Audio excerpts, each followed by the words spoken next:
আসলে নির্বাচন হয়ে যাচ্ছে বলতে কি যে রাষ্ট্রীয়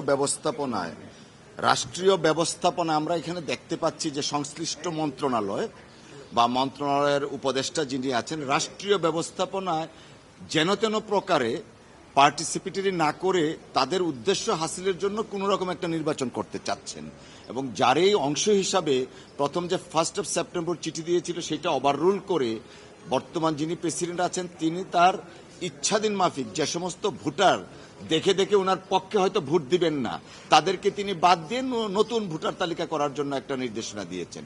ওখানে আবার 15টা ক্লাবকে পরবর্তীতে আবার তাদেরকে বাদ দেওয়া হয়েছে।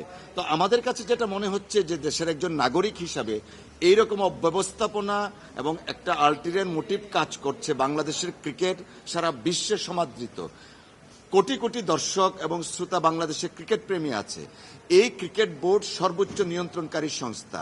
এই নিয়ন্ত্রণকারী সংস্থাটাকে এই বর্তমান প্রিভেইলিং সিচুয়েশনে বিতর্কিত করা হচ্ছে, যা রাষ্ট্রের জন্য ক্রিকেটের জন্য উচিত হচ্ছে না।